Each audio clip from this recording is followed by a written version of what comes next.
que tengan aquí presente, por lo menos de todo este trabajo que habíamos mencionado con respecto a-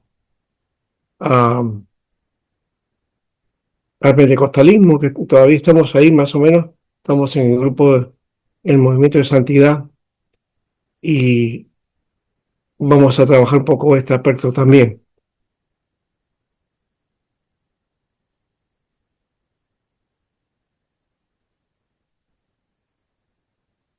Hay un mover que se dio en Estados Unidos de siglo XIX y que movió a muchas iglesias, ¿no? Las iglesias de aquel tiempo. Y curiosamente, bueno, dentro del movimiento de las iglesias, este, ya para el siglo XX, diríamos así, ¿no? Comenzó a desarrollarse este, una, eh, como diríamos, este, un tiempo especial, ¿ya? De mover del Espíritu Santo. Bueno, lo que se le refirió como el mover del Espíritu Santo, ¿no? Eh, no se puede explicar de otra manera. Entonces, por ese motivo, que la, la idea está ahí planteada, ¿ya?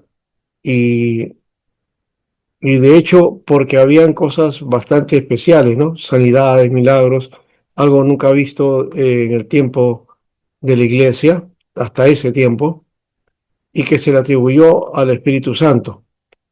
Y luego, por eso que el motivo es que se dio, ¿no? Este mover de una manera digamos, fuerte, no como había sucedido en otros momentos, que también se habían manifestado cosas así, pero que Pastor, sí, pastor, disculpe, creo que todavía no está compartiendo, ¿verdad? ¿O no, no, sí? no, todavía no, Ah, ya. ya, no te preocupes, por ahí vamos, ¿ya? Entonces, dentro de ese mover en el siglo XX, en 1906, se dio una situación especial en un lugar que luego se conoció como, bueno, no es que luego se conoció como la calle, el lugar de donde empezó todo, ¿no? No es la primera vez, vamos a decirlo, no era la primera vez, pero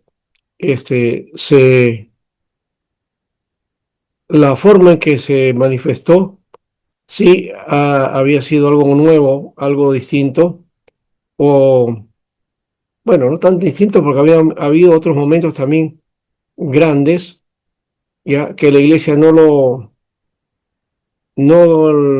entendió o no caló el asunto más allá de lo que se había dado, ¿no? Entonces, bajo ese criterio, entonces tenemos que darnos cuenta de todo lo que fue ese momento especial. Y para eso vamos a compartir entonces ahora sí el material que tenemos acá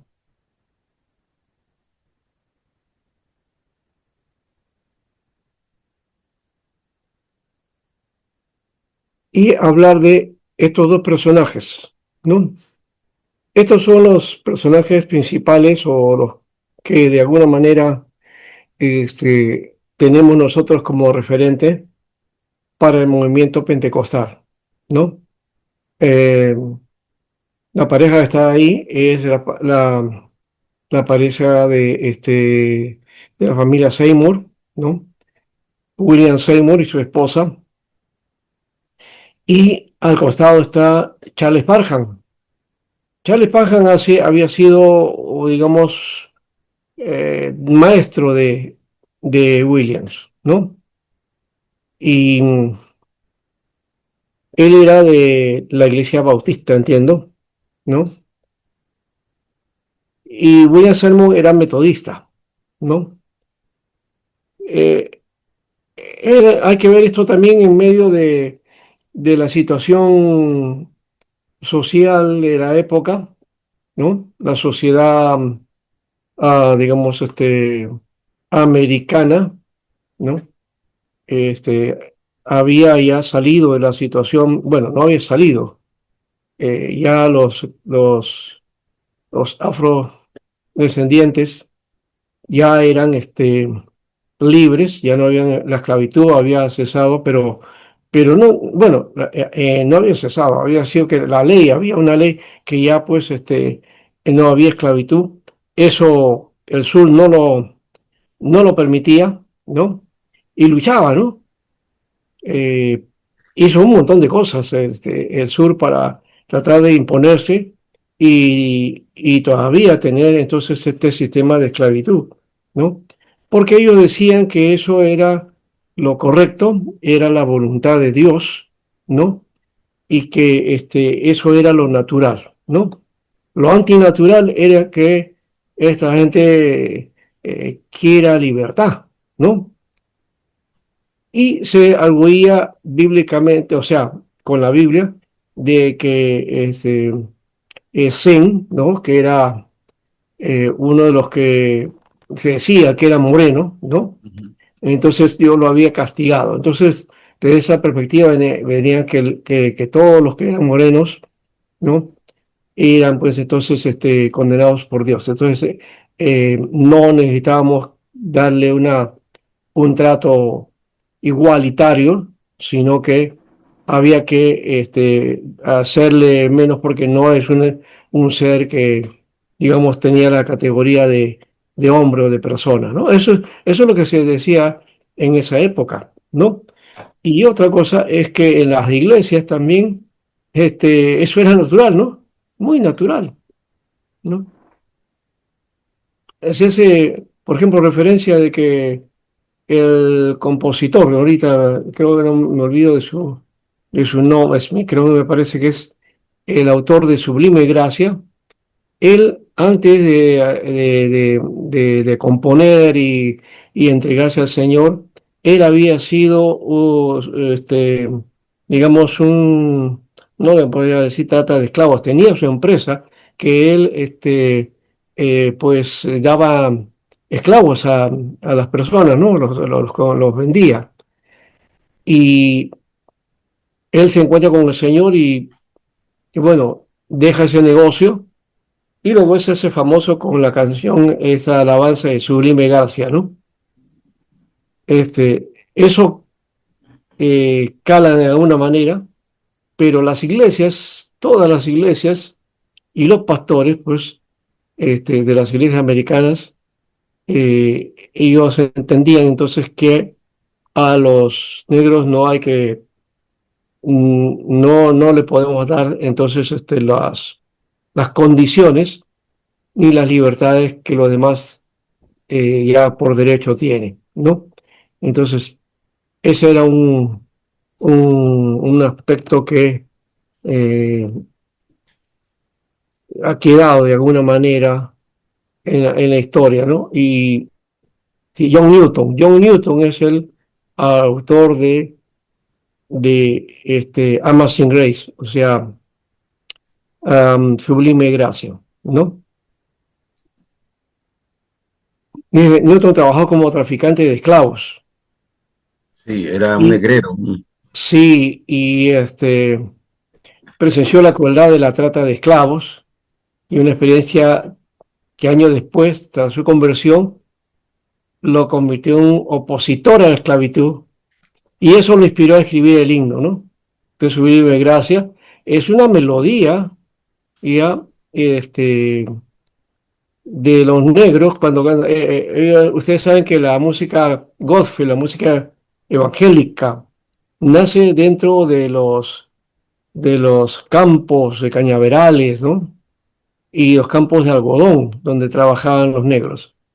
Y en la noche ellos se podían a cantar, ¿no? El gospel, americano, ¿no? Está emparentado con los blues, el Mm, blues, y también con el rock, ¿no? algo que no, muy poca gente conoce. Y bueno, no sé cómo habrá sido en Estados Unidos con respecto a que las iglesias cómo lo aceptaban, pero acá por lo menos había una diferencia, ¿no? Entonces, cuando vino el rock, la gente acá se decía que esa era música del diablo, música satánica, ¿no? Pero está emparentado con el gospel, con el blues, con el jazz, ¿no? De ahí sale el jazz también, otra forma digamos, de música y también el rock, ¿no? Hay una señora, porque ya era de cierta edad, que cantaba en la iglesia, en su iglesia, tocaba la guitarra y tocaba, y ella se conoce como la primera rockera, ¿no? Henrietta creo que se llamaba, ¿no? ¿Ya? Y mamá Henrietta creo que le llamaban, con su guitarra y cantaba y alababa al Señor. Luego se fue conocida y fue la base para lo demás que entró dentro de la música rock. Entonces, Amazing Grace tiene que ver con esto, ¿no? Eh, esa experiencia que él tuvo, ¿no? Mm. Y de paso, él fue mentor de William Wilberforce, ¿ya? Que fue un misionero, un gran misionero, ¿ya? Bueno, entonces, Seymour y Parham se dice que es el que forjador de todo este asunto, pero Seymour es el más famoso de alguna manera. A Parham digamos, quedó en la historia por ahí, aunque Parham pues era blanco, ¿no? Y Seymour negro. Entonces, para su época, Seymour estaba limitado, ¿no? Tanto es que dice que cuando él estudió hizo sus estudios del Instituto Bíblico, eh, este, eh, parado en la puerta, ¿no? Escuchando detrás, ¿no? No podía entrar al salón porque estaba prohibido porque era negro, ¿no? Imagínense, imagínense esa historia. Bueno, aquí está un artículo, pero la foto de un artículo, ¿no? El Pentecostés ha venido, dice, ¿no? ¿No? La fe apostólica se llama, creo, esta revista que habla acerca de lo que ocurrió en ese avivamiento, ¿no? Dentro de lo que era la calle Azusa. Acá está, ¿ves? Este es eh, Seymour, un lado, y este es el local de la esquina de Azusa, ¿no? Ustedes van a mirar algunas cositas, aquí les he preparado esto. Mire, el avivamiento que cambió el mundo, ¿no? La calle Azusa, a 100 años de Azusa, Frank Bettelman. Bueno, ahí vamos a mirar lo que sucedió 100 años después, o sea, el 2006, ¿no? Que se celebró, ¿no? El 100 aniversario. Acá está, este es el local de donde empezó el pentecostalismo. Era una iglesia metodista, ya antigua, vieja, casi caída, y que Seymour la tomó, ¿no? Se lo dieron y él pudo tomarlo. Y ahí empezó todo este mover, ¿no? En un lugar bastante curioso, muy antiguo, las pistas no eran muy cuidadas, ¿no? Fíjense acá, a comienzos del siglo XX, era con carretas todavía, Ujú. Claro, con ¿no? caballos, ¿no? Y caballos, sí. Bueno, ya había en bicicleta, acá también los faroles, ¿no? Bueno, esto que están viendo, van a ver ahora después la calle, cómo queda ahora. Bien, aquí está Misión Evangélica Fe Apostólica, ¿no?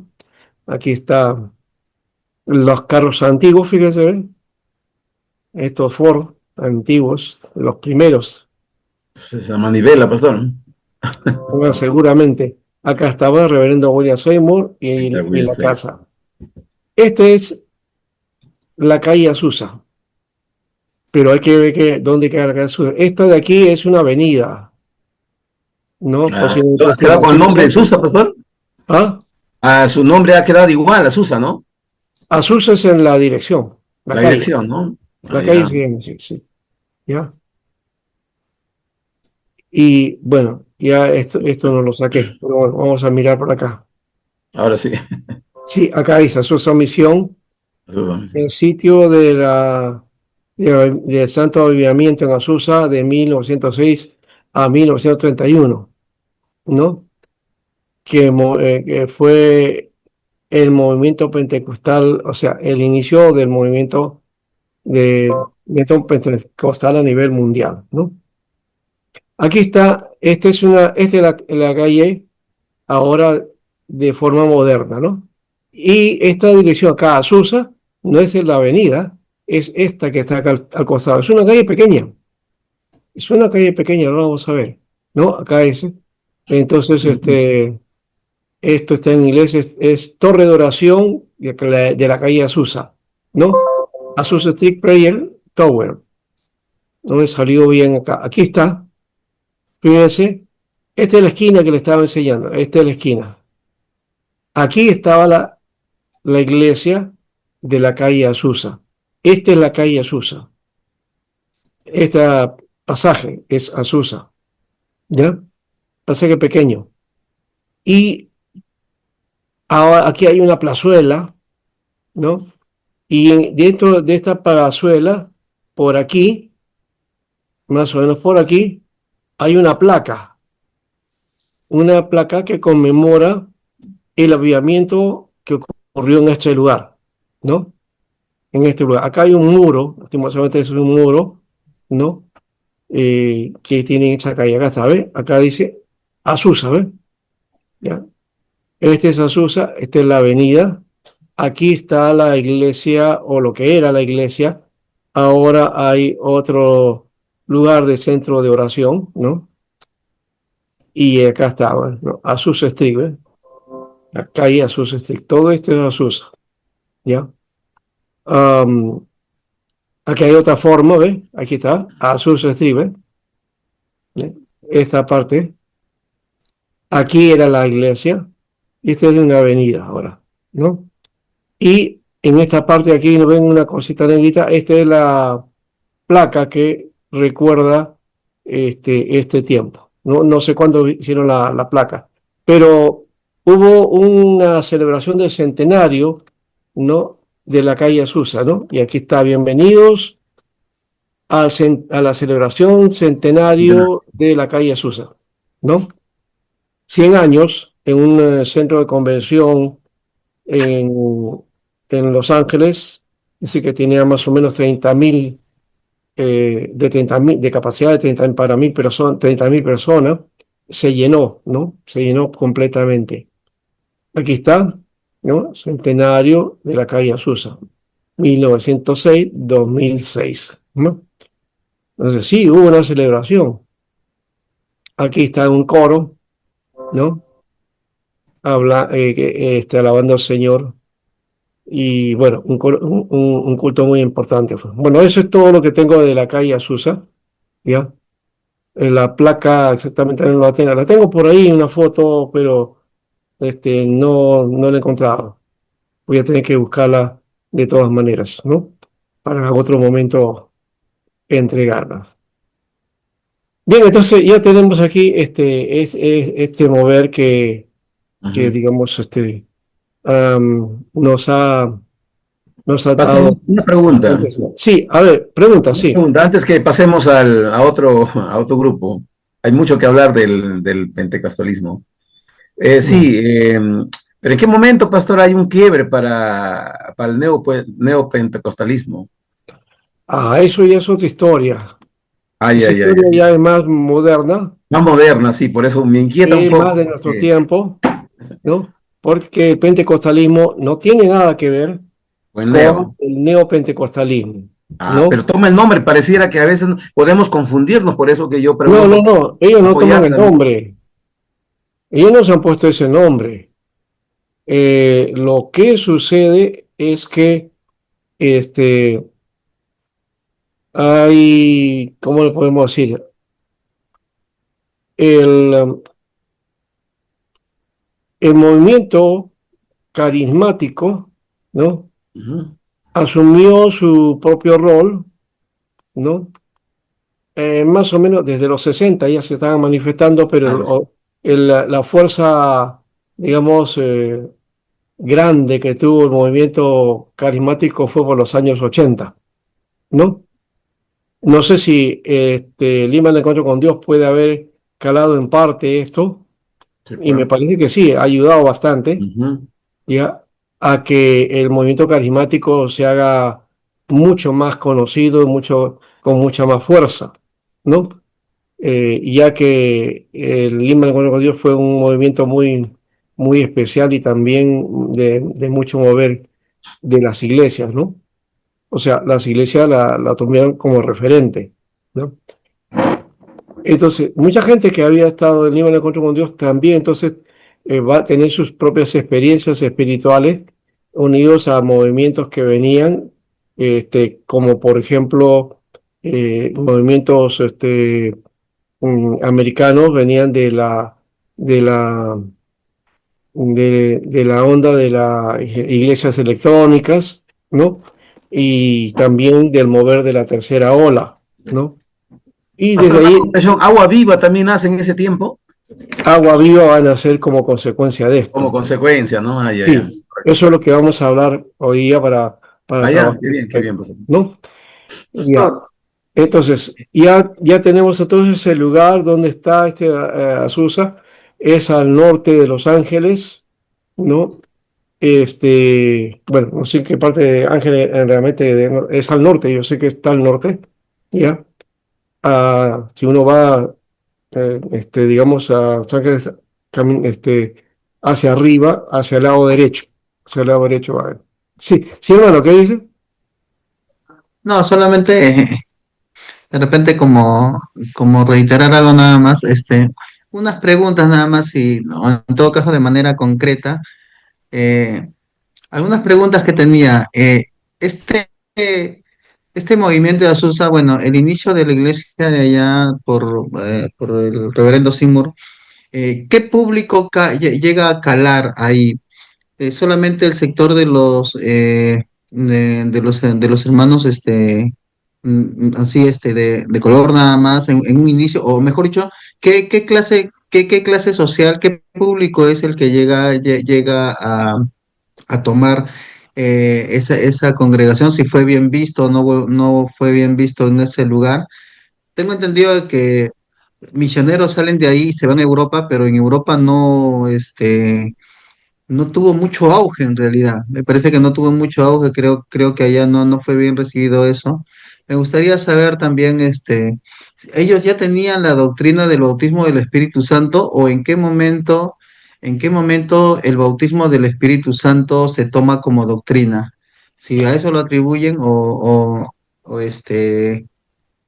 ¿en qué momento, no? En qué momento adoptan dentro de sus doctrinas, dentro de sus, ¿no? De sus fundamentos doctrinales, también la enseñanza acerca del bautismo del Espíritu Santo? Y si es que el público, ¿no? El público que tenía, ¿quiénes eran en realidad? Bien, el pentecostalismo, curiosamente, se dio dentro de un sector popular, ¿no? Este movimiento fue muy popular. Popular, ¿no? Sí, sí, sí.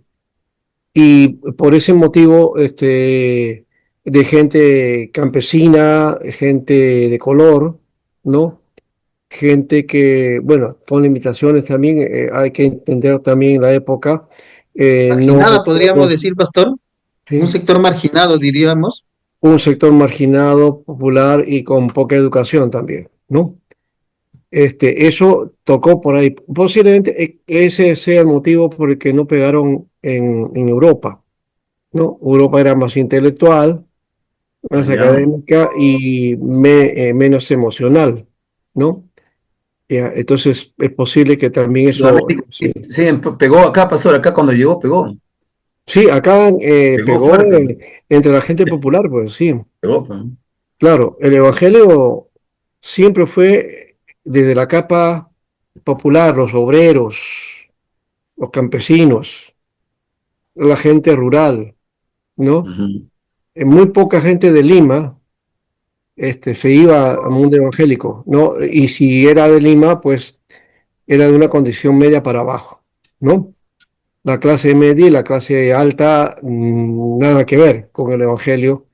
Esto ya se rompió hace tiempo y a partir de los 80 con el carismatismo, entonces empieza también a llegar el Evangelio a otras capas de la sociedad, ¿no?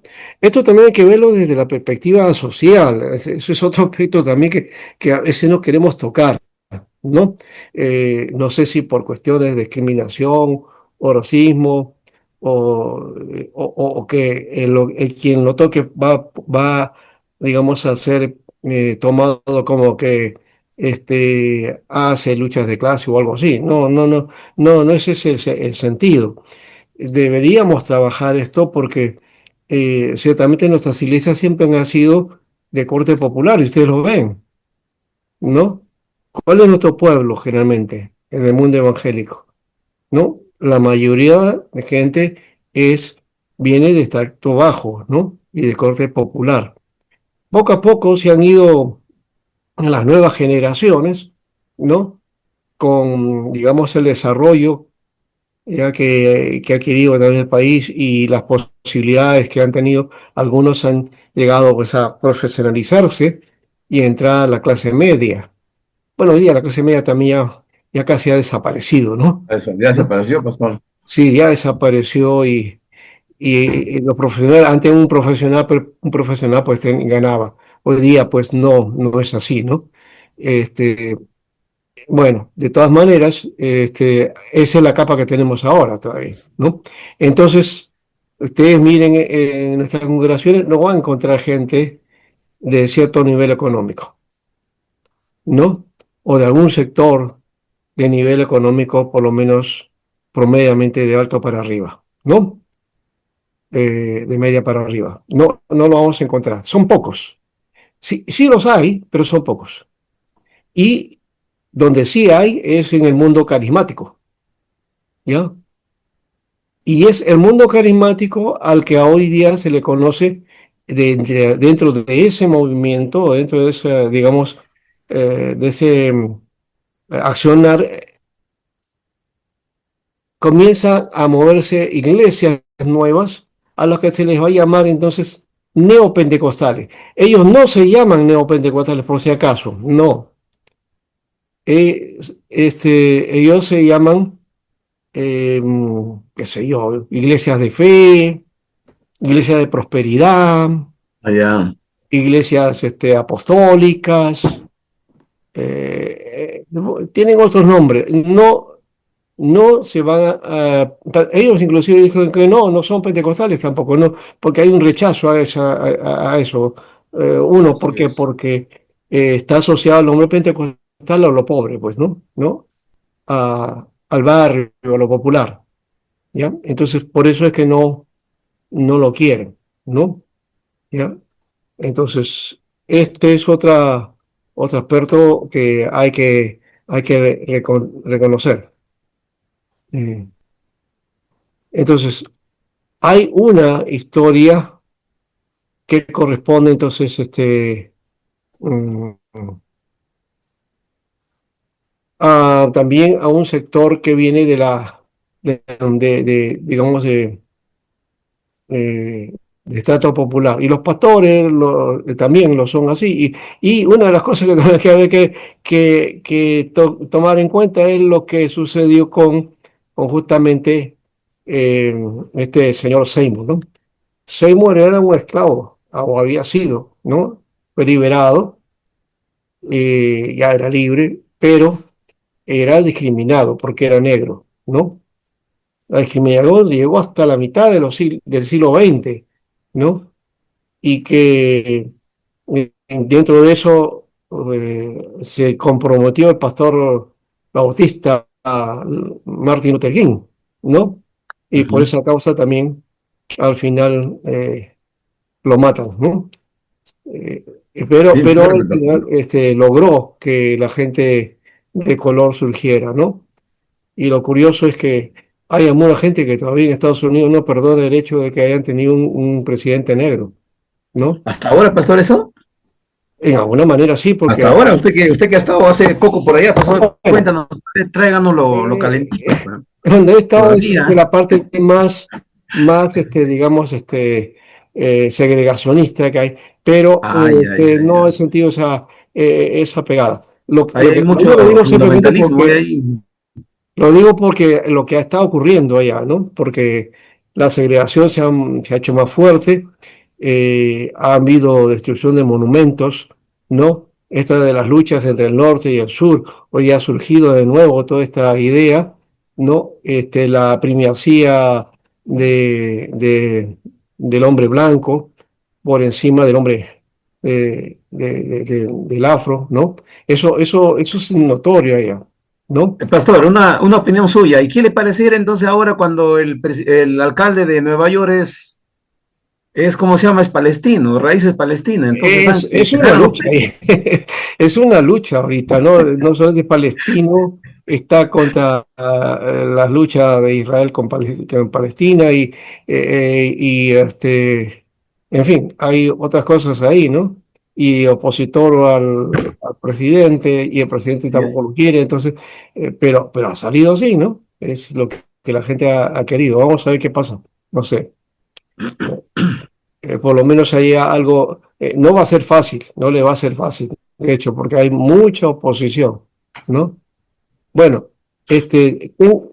aquí a ver si podemos poner esto de paso, a ver si lo puedo poner para que veamos algo de esto. Pero no sé si se puede hacer por acá, no, por acá no. Espero que se escuche, a ver, vamos a ver.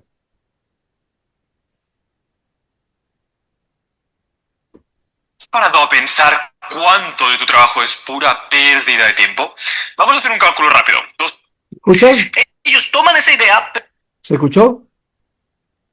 Sí, sí se escucha. Ya, entonces avanza.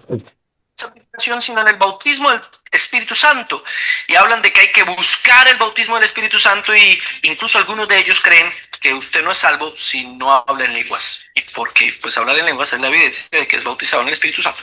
Número 2, son continuistas. ¿Qué quiere decir eso? Que creen que los dones continúan, que aún hay personas con el don de sanidad, personas con el don de lenguas. Y ahí uno se pregunta, bueno, si creen algunos que no se salvo si no se habla en lenguas, pero también en el don de lenguas, entonces todos tienen el don de lenguas. Creen que todavía hay profetas, hay profecía, creen en todos los dones activos. Y algunos de ellos creen también que los que se denominan o de ellos denominan dones ministeriales también están activos. Y son una especie de jerarquía institucional y puestos, pero bueno, más adelante hablaremos de eso. Número 3, su liturgia se basa en la experiencia, en lo que ellos sienten. En el mover del Espíritu Santo es lo que los hizo llorar, o lo que los hizo saltar, o lo que les hizo sentir cosas. Entonces, si tú no sientes algo, pues la obra del Espíritu Santo no es evidente en tu vida.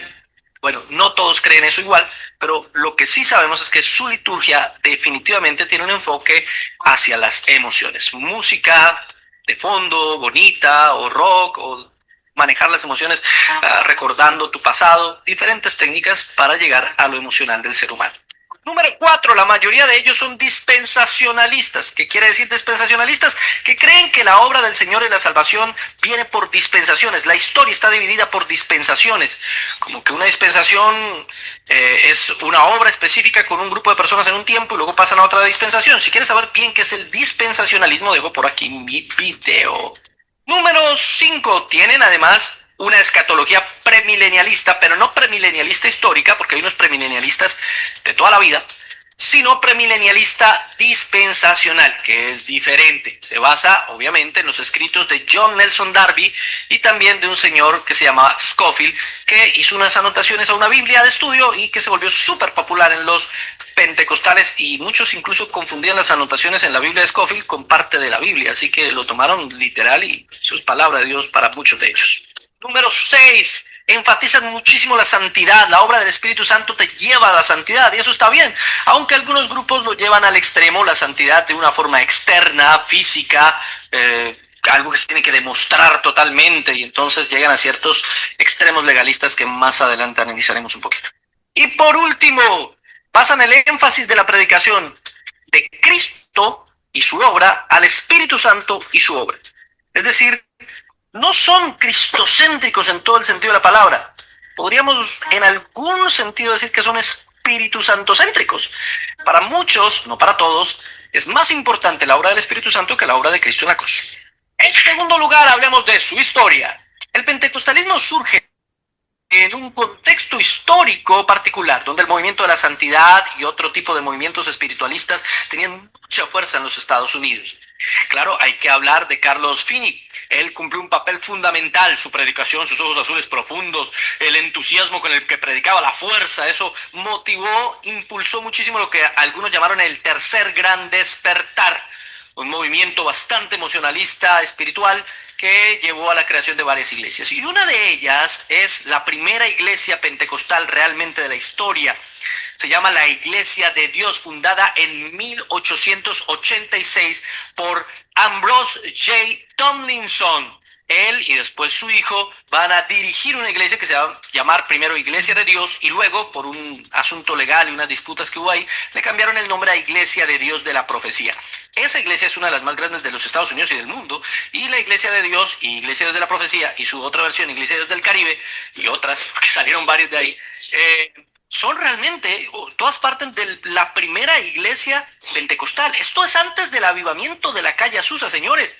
Ya existían personas que creían en los dones y creían en la continuidad de los dones y la obra del Espíritu Santo y el bautismo del Espíritu Santo, que va a tomar mucha más forma tiempo después. Estoy hablando del avivamiento de Topeka en 1901, dirigido por Charles Fox Parham, quien es considerado, él sí, como el padre del pentecostalismo. El avivamiento de Topeka y la escuela Bethel, donde él formó una cantidad de ministros, pues dieron origen en Houston, Texas, a un movimiento pentecostal como tal. Por eso Charles Parham es el padre del pentecostalismo formalmente. Luego viene en 1906 el avivamiento de la calle Azusa, dirigido por William J. Seymour, un afrodescendiente del sur de California que había sido bautista y que había sido discípulo de Parham. Y bueno, I learned that ChatGPT works best with detailed prompts, but I hate typing them. So instead, I dictate them. si usted no ha conocido la historia del avivamiento de la calle Azusa, le dejo aquí mi video para que entienda muy bien lo que pasó en esa época, en ese avivamiento. Y ahí, digamos, es no el origen, porque en eso muchos pentecostales están equivocados. El avivamiento de la calle Azusa no es el origen del pentecostalismo. Ya había pentecostalismo antes del avivamiento de la calle Azusa. El avivamiento de la calle Azusa es el gran impulso, el gran fuego, lo que los hace famosos y crecer por todo el mundo. Y es muy importante para la historia del pentecostalismo, pero no es el origen propio del pentecostalismo. Lo que sí es cierto es que en ese avivamiento de la calle Azusa surgen iglesias muy importantes, como las Asambleas de Dios, que es fundada en 1914, luego la iglesia cuadrangular de Amy Semple McPherson en 1923. Luego aparece un hombre que se llama Thomas B. Barrett, quien es el que lleva el pentecostalismo a Europa, ¿sí? Donde más o menos no va a pegar mucho, la verdad, el pentecostalismo en Europa. En Alemania, para nada.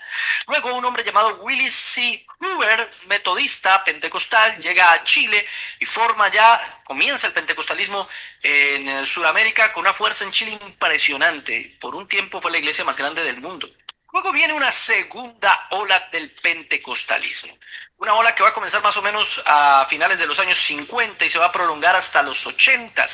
En esa ola, o a esa ola la he denominado el crecimiento. La primera ola fue el origen, esta es el crecimiento. Es cuando comienza el pentecostalismo a expandirse por todo el mundo, comienzan a utilizar los medios de comunicación, la radio, la televisión, los periódicos, comienzan las grandes campañas de sanidades y milagros, cuyo pionero fue el señor William Marion Branham, quien era un pentecostal que después resultó con ideas bastante extrañas y realmente heréticas, considerándose él el séptimo ángel del Apocalipsis y comenzando a predicar bastantes herejías. William Marion Branham, el gran profeta para algunos, se forma una corriente extrapentecostal de ahí que se llama el branhamismo. Branhamismo, así se dice. Y para esta época la mayoría de los pentecostales van a provenir de iglesias históricas. Y el primero de ellos es un obispo episcopal que se llamaba Dennis Bannett. En 1960 él se vuelve pentecostal y eso comenzó a ser un boom. Muchas personas comenzaron a volverse pentecostales, de los luteranos, de los metodistas, de los anglicanos, de los bautistas. todos comenzaron a volverse pentecostales, porque pues era lo que estaba, ¿no? Y los católicos no se quedaron por fuera. En los años 60 surge la Reforma Carismática Católica, que en su fundamento es pentecostalismo católico. David du Plessis va a formar el primer instituto bíblico pentecostal para enseñar básicamente sus doctrinas. También tenemos personajes importantes como David Wilkerson, que distribuyó la literatura pentecostal y fue el primer gran escritor que vendía millones de libros, y personas como Oral Roberts, quien era un experto en pedir dinero y cuyo trabajo lo va a continuar después Pat Robertson. Pero no todo fue malo en este movimiento pentecostal del crecimiento, y no todo fue cuestionable. Hubo momentos bien interesantes, como por ejemplo el movimiento de Jesús. En este momento hay una película en cine sobre el movimiento de Jesús. Fue una especie de movimiento hippie de personas que querían buscar al Señor por medio de las experiencias pentecostales, pero al mismo tiempo que quisieron apegarse mucho al estudio bíblico. De ahí sale una iglesia muy popular que es Calvary Chapel, que está en todo el mundo y que intentan enseñar sistemáticamente la Biblia versículo por versículo. Y salen otras iglesias que podemos considerar incluso de sana doctrina. Finalmente viene la tercera ola, a la que denominé la diversificación. Es cuando comienzan a aparecer grupos de distintas formas por todos lados. Eso comenzó en 1980 y sigue en la actualidad.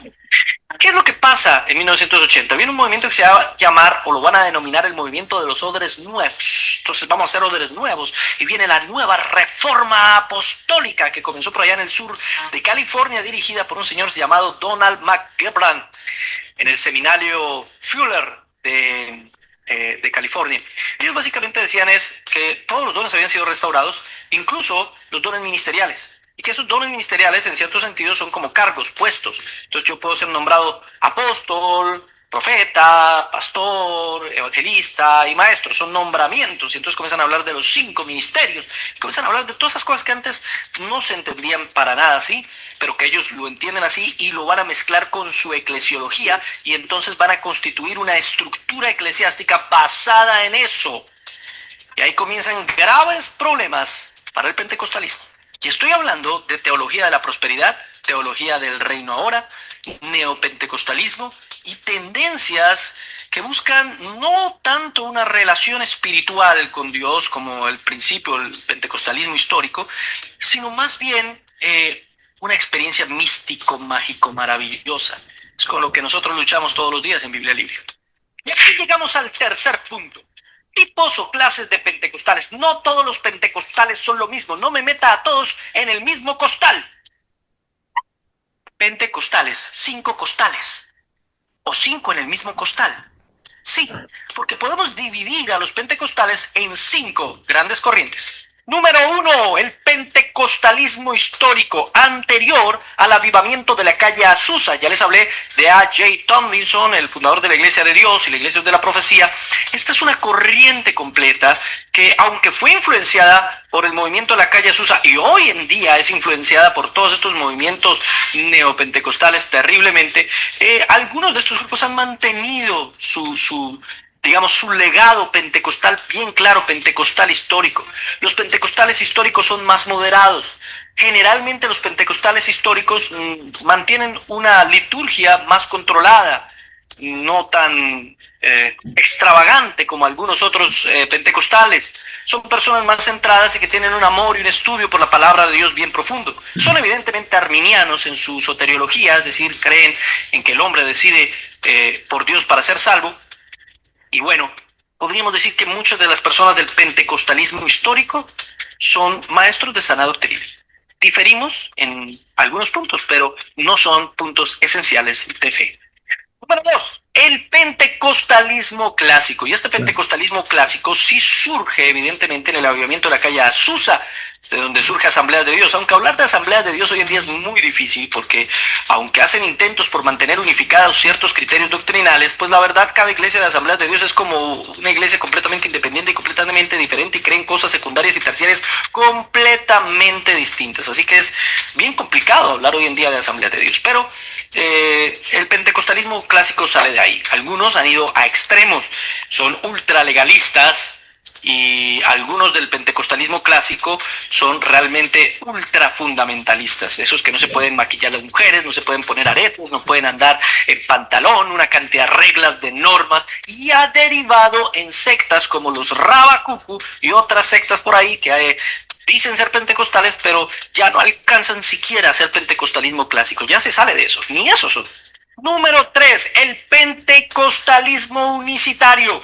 Sí, señores, la mayoría de los pentecostales son trinitarios, creen en el Padre, en el Hijo y el Espíritu Santo, pero los unicitarios no. ¿Por qué no? Bueno, porque en 1913, en un campamento, un pastor que se llamaba Robert Edward McAllister estaba estudiando un versículo sobre el bautismo y entonces se dio cuenta que en el libro de los Hechos se habla del bautismo en el nombre de Jesús. Entonces él interpretó que Jesús era el mismo Padre y era el mismo Espíritu Santo y así lo predicó. Luego, dentro de ese mismo campamento, una mañana salió un muchacho gritando, su nombre era John G. Shape, y él dijo haber recibido un sueño, una revelación donde Dios le mostró que todo lo que había predicado el pastor Robert Edward McAllister pues era verdad, que eso era cierto, que Jesús es el mismo Padre y es la misma persona del Espíritu Santo. Ese es el unicitarianismo. Luego, dos hombres, Frank Edward y Clint Cook, argumentaron, fundamentaron y estructuraron totalmente la doctrina unicitaria, pero no todos los pentecostales son unicitarios, la mayoría son trinitarios. Ahora bien, este unicitarismo no tiene solamente el problema de no creer en la Trinidad, que ya es bastante grande para los que somos protestantes ortodoxos, sino además de eso que creen que el bautismo tiene parte en la salvación, por eso son rebautizantes, bautizan a las personas que no han sido bautizadas solo en el nombre de Jesús, a los que fuimos bautizados en el nombre del Padre, del Hijo y del Espíritu Santo, entonces los bautizan ahora en el nombre de Jesús porque si no, no son salvos. Eso le da al bautismo un papel en la salvación. Ellos fueron expulsados, eso causó un problema en las asambleas de Dios. Se dividieron finalmente en 1916 de las Asambleas de Dios. En 1945 formaron lo que se conoce como la Iglesia Pentecostal Unida Internacional. En este momento tienen 5 millones de personas, son una denominación bastante grande. Y en 1928 la Asociación Nacional de Evangélicos pues también lo sacó. Así que el pentecostalismo unitario es solamente un segmento del pentecostalismo en general. Pentecostalismo unicitario. El neopentecostalismo, cuarta tendencia. Bueno, el neopentecostalismo da mucho menos énfasis a la santidad tiene que ser algo interno, son más modernos, tienen música más chévere, ¿sí? Manejan luces, escenarios, son más de medios de comunicación, radio, televisión, prensa, es una forma moderna, pop, de comunicar el evangelio y además de eso, pues muchos de sus pastores generalmente son figuras pop y que hablan así normal y esto ha degenerado el neopentecostalismo en otra cosa que hoy en día llamamos iglesia emergente, que es el extremo liberal del neopentecostalismo. El neopentecostalismo tiende al liberalismo y eso ha causado que, bueno, surjan mega iglesias bastante liberales y sectas como por ejemplo el G12, ¿sí? O todo lo que tiene que ver con las herejías del movimiento profético apostólico y todas esas cuestiones. El grupo Elim era una iglesia neopentecostal, luego se dividió y sale de ahí Sergio Enríquez con Ebenecer Honduras y los ministerios Miel, todos esos son herejías. Ya no creen en una trinidad, creen en 4, porque creen que hay un Dios sobre los 3. Una cosa absolutamente loca. De ahí sale Miel San Marcos, por eso se llama Miel San Marcos. ¿Sabían ustedes eso? Dato de vital importancia. Soy Lisette Paulette Fernández, decana de la carrera de Psicología, y hoy en Carreras para Gente que... Y por último, el pentecostalismo reformado, que es una manera de unificar la soteriología reformada con la neumatología pentecostal. Los unen. Bueno, algunos unen la soteriología, otros unen otros aspectos y dejan a un lado la soteriología. Podríamos decir que esto es nuevo, pero no es realmente tan nuevo. De hecho, ya hubo intentos en el pasado, en el metodismo, por ejemplo, de unirse con el calvinismo en algunas cosas, incluso alcanzaron a tener una confesión de fe en 1823, así que no es tan nuevo, pero sí está tomando mucha fuerza, sobre todo en Brasil y en Chile, en la parte del cono sur de América, estos pentecostales que creen en el bautismo del Espíritu Santo, en el hablar en lenguas, en la continuidad de los dones, pero al mismo tiempo creen en que la salvación no se pierde y en la predestinación. Es una forma diferente y nueva de pentecostalismo. Uno de sus principales representantes hoy en día es el norteamericano James K. Smith, que es profesor de la Universidad de California.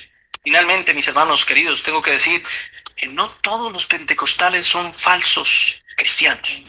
Claro, algunos grupos pentecostales han salido completamente de la ortodoxia cristiana, pero hay también muchos pentecostales que son hermanos en Cristo. Podemos tener diferencias en conceptos, no importa, no son conceptos fundamentales de fe. Hay grandes teólogos pentecostales, nombro algunos, Robert Menzies, por ejemplo, su padre, William Menzies, Gray Tira, Frank Mashia, Kenneth Archer, Melissa Archer, Frank Bowdy, Roger Strontat, Gordon Fee, Kate Warrington, Guy Duffel, etcétera, etcétera. Puedo seguir nombrando una cantidad de teólogos muy buenos, muy importantes, muy centraditos, que son pentecostales. Exhorto a mis hermanos reformados que simplemente cogen a todos los pentecostales y los atacan como si fueran todos herejes. No todos los pentecostales son iguales, no todo es lo mismo.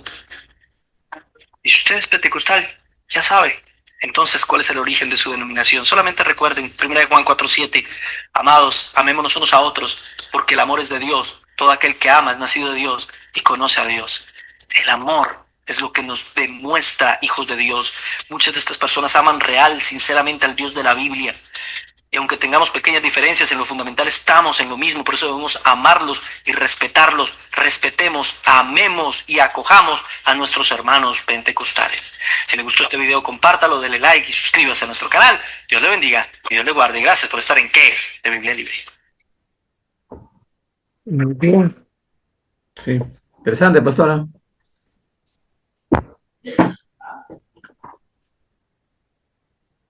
Bien. ¿Qué les pareció? Sí, muy, muy nuevo para nosotros que estamos tocando el tema del pentecostalismo. Un ratito, espérense. Ya. A ver, sí, ahora continúen, digan. Interesante, pastora. Los datos, pastor, los datos que desconocemos, ahí están los datos, las fechas. Ajá. Y todos no son, pues, pentecostales que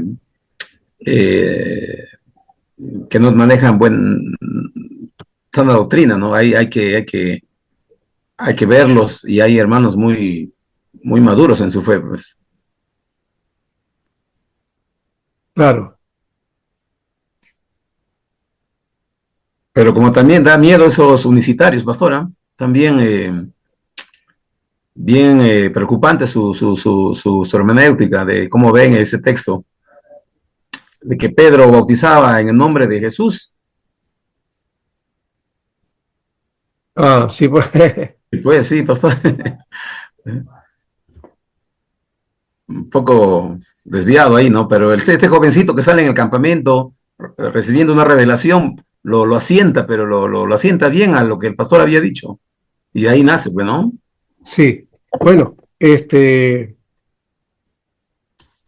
trabajo que estoy compartiendo a ustedes, ya lo habíamos hecho en parte, ya habíamos dicho eso de que el pentecostalismo no nace en Azusa, sino dentro del movimiento que se forma la Iglesia de Dios, ¿no? Eso lo dijimos cuando estábamos estudiando la Iglesia de Dios, que fue una iglesia posterior acá en el Perú a las Asambleas de Dios, ¿no? Entonces, que pertenece a los inicios del pentecostalismo. Después de eso viene acá a Azusa y las Asambleas de Dios sale de ahí, ¿no? Con un movimiento. Hay una diferencia, ¿no? Dentro de lo que dice nuestro hermano Edgar Escobar, que él menciona que Seymour era bautista. No sé si era bautista porque Parham era bautista, ¿no? Charles Parham, él dice Charles Parham, ¿no? O no sé, él lo leía como Parham. Eh, él fue el maestro de Seymour él era bautista, pero parece que tenía una relación con los metodistas, de alguna manera, Seymour, porque esa iglesia de la calle Azusa era un local de una antigua iglesia metodista que había sido ya abandonada, ¿no? O sea, parece que se había ido a otro lugar, la iglesia, y estaba vacía y él pudo tomarla y ahí empezó todo el mover. Ese impulso, ahí empieza el impulso a nivel mundial, porque de pentecostalismo ya había, como dice, ya estaba casi cerca de 20 años ya, tenía el pentecostalismo, ¿no?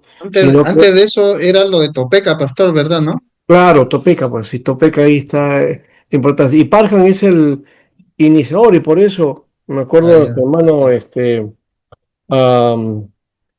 un hermano que se graduó en el STEC Perú, un buen muchacho que también llegó a ser profesor entre nosotros. Este, Él decía, Seymour no es el fundador del pentecostalismo, es Parham, decía. Y claro, tiene razón porque Parham es el que empieza primero, ¿no? Y el movimiento de Topeka es clave aquí, ¿ya? Y yo siempre lo entendí así, ¿no? Topeka es lo primero, ¿ya? Ahí empezó. Y en este instituto Betel, ahí estudió Seymour, pues, ¿no? Entonces, o no, sí, no sé si estudió ahí porque Seymour estaba en Los Ángeles, ¿no? Ya esto fue en Houston, me dice, ¿no? Pero bueno, él podía haber puesto a Parham de todas maneras, pudo haber tenido también un instituto ahí en Los Ángeles. O no sé, o de repente él estudió ahí, no tengo la historia de la biografía de Seymour, puede haber estudiado ahí en Houston y hacerse trasladado después a Los Ángeles. También puede haber sido eso, ¿no? Lo cierto es que hay una relación, pues, ¿no? Parham como fundador de todo este asunto y también el mover de Topeka, Seymour, ¿no? ¿ya? Y luego Seymour en ¿Verdad? El Azusa. despegue, pastor, el despegue, el Claro, impulso le da el despegue Seymour fue Azusa. con la calle La calle Susa. Azusa, esa es la clave, ¿ya? Pero no hay que olvidar a Topeka, ni Ese tampoco hay que Topeka. olvidar de Parham, porque parece que Claro. nos olvidamos de Parham y la gente pentecostal se olvida de Charles Parham, ¿ya? O Charles Padán, como digan, ¿no?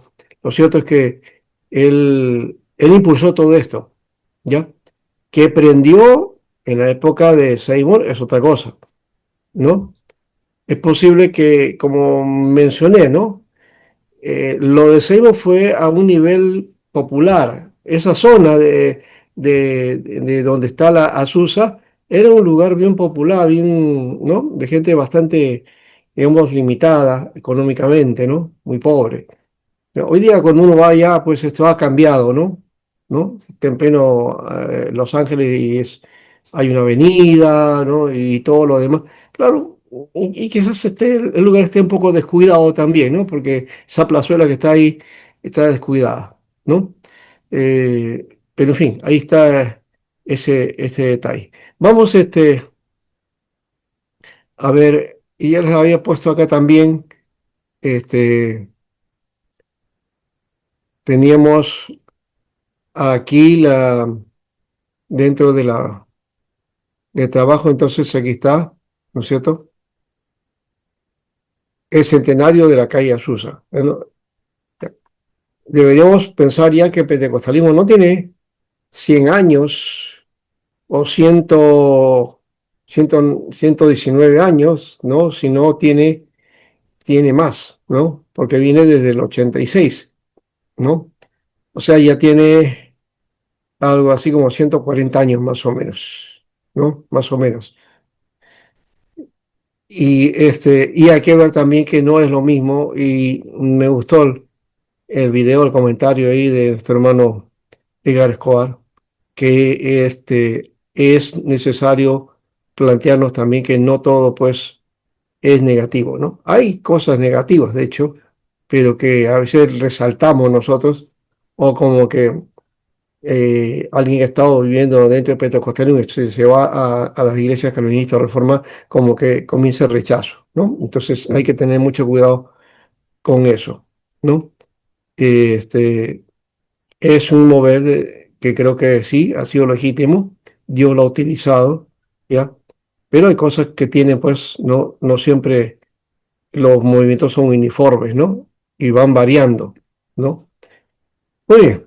Ahí entonces ya se dio la respuesta también al asunto este del neopentecostalismo, ¿no? Que es una tercera ola, ¿no? La iglesia electrónica. Yo lo asocio acá al movimiento carismático, porque el carismatismo, mucha gente carismática se ha ido para el lado del neopentecostalismo o de la iglesia de apostólica y toda esa onda, ¿no?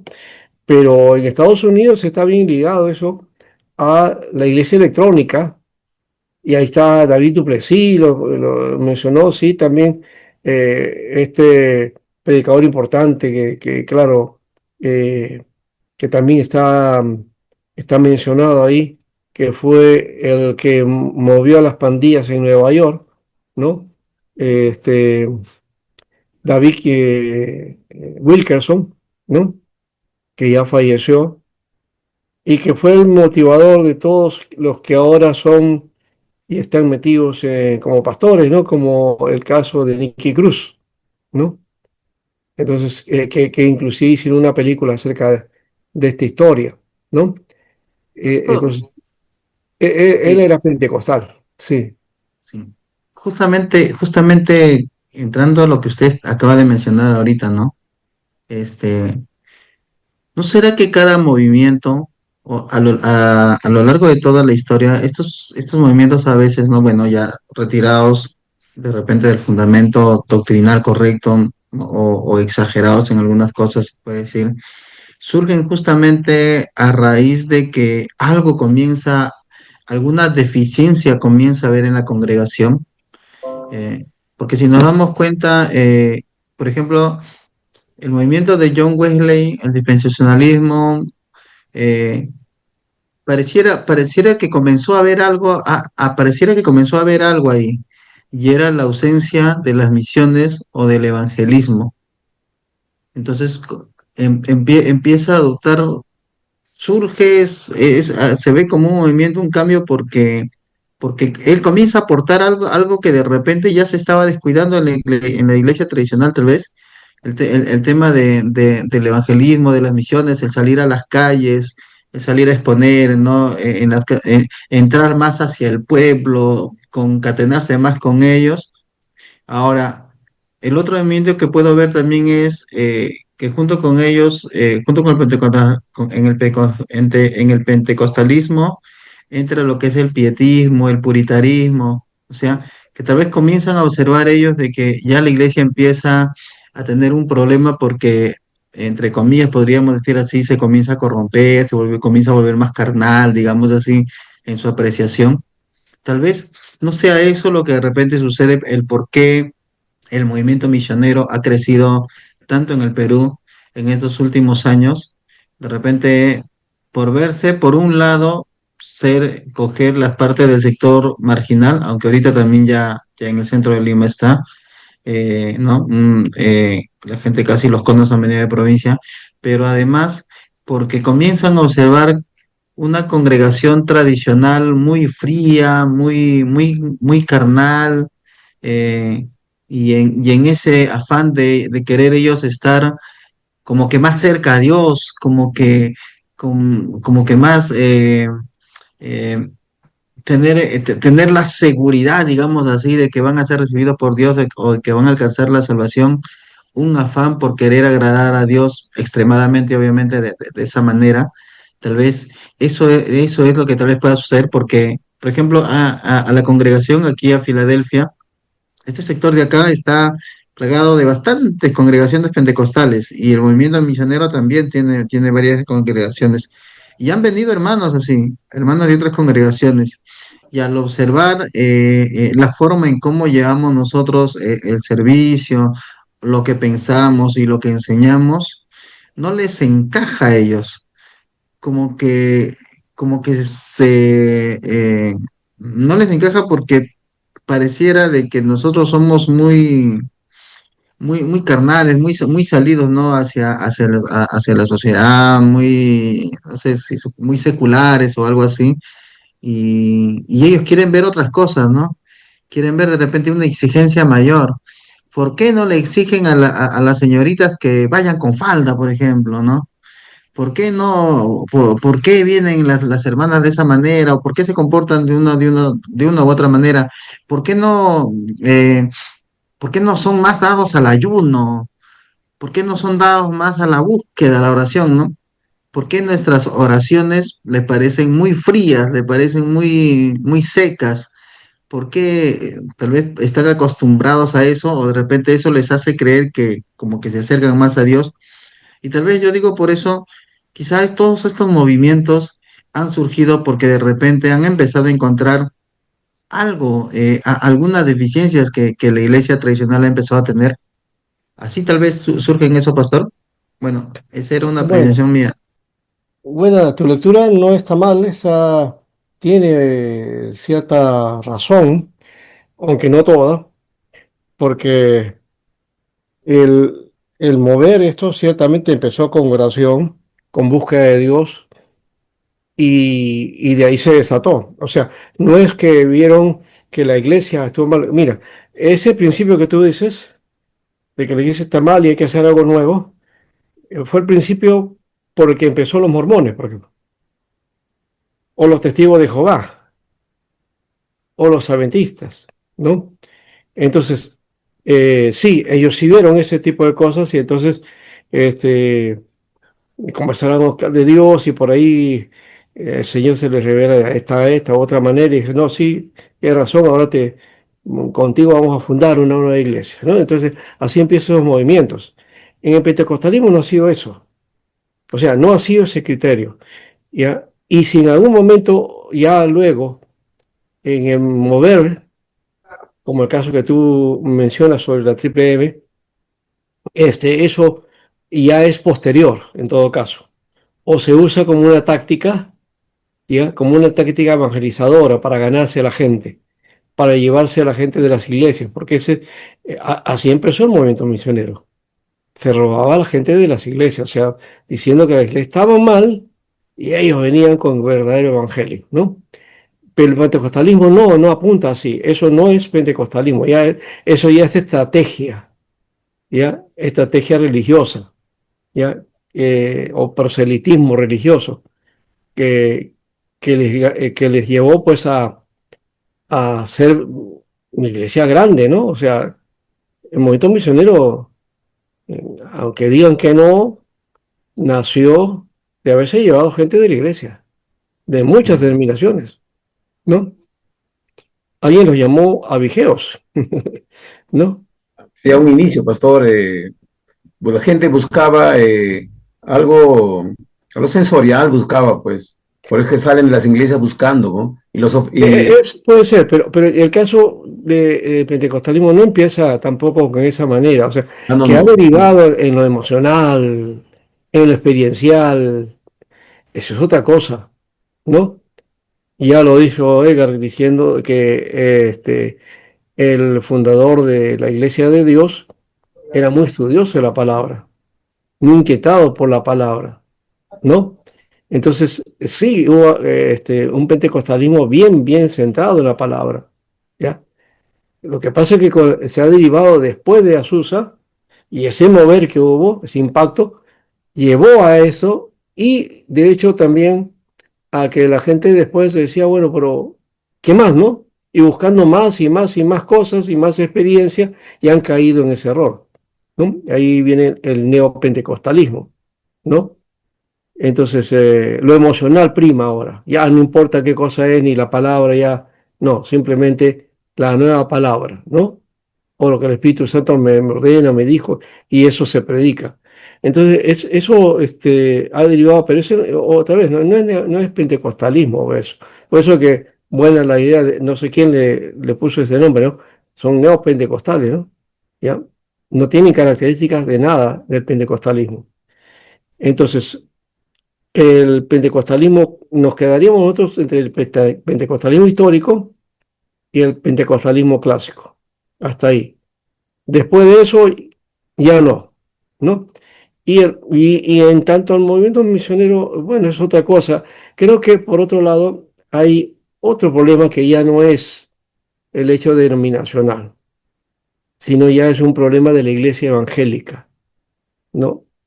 Que quizá lo podía haber dicho después, pero cierto que la iglesia evangélica ahorita está en una crisis,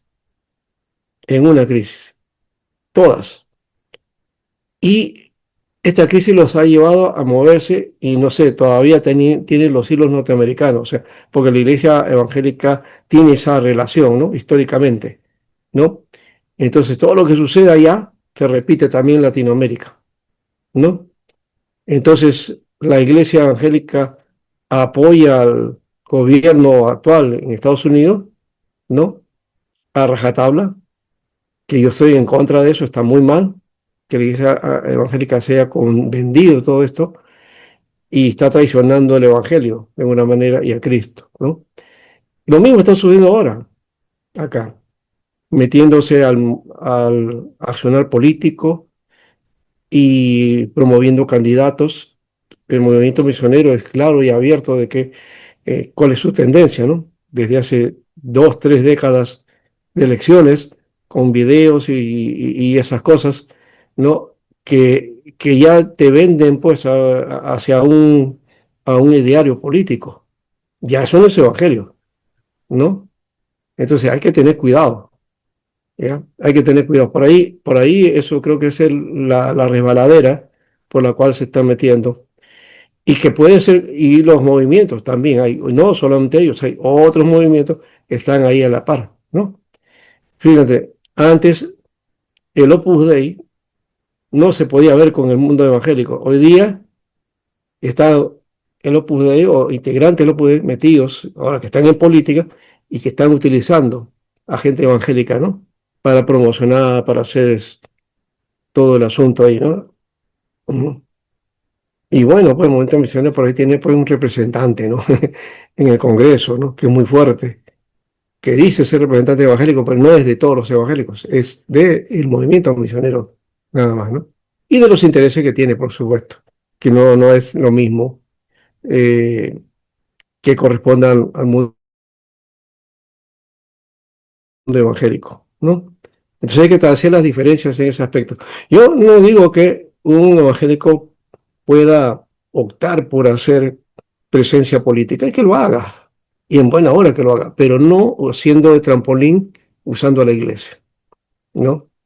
Y lastimosamente los candidatos están yendo a las iglesias y va a haber más, y va a ser peor todavía cuando llegue ya Pero, casi pastor, todos los días. pastor, si no usan al Eso grupo va a ser evangélico, bastante. ¿cómo Hay podrían? que, hay que cerrar las puertas, hay que cerrar las puertas. Sí, Yo quería tener una opinión. ¿Cómo ciertamente la juventud cristiana puede aspirar a un cargo político? Es muy bueno, sí, hay claro. capacidad, pero tener mucho cuidado que no se valgan de las congregaciones porque No, tiene para que eso tener está, muchos principios. por eso ahí está la arena pública. Ah, Ahí está la exactamente. arena pública. El ¿Quieren de todo? debate, Vayan el afuera, debate, claro. ¿no? No que busquen a las iglesias y van por acá y van por allá. No, no, eso por ahí no camina, ¿no?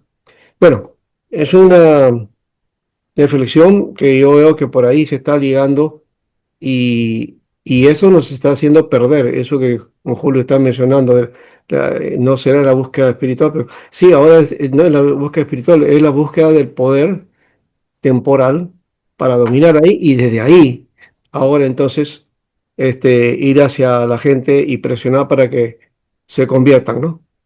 No, eso se llama constantinismo o sí, constantinismo, ¿no? De Constantino, Constantino, ¿ya? Constantino. Que cuando Constantino declaró el cese y Teodosio oficializó al cristianismo como religión de Roma, uf, todos ahora se tenían que hacer cristianos, los servidores públicos de Roma, cristianos todos.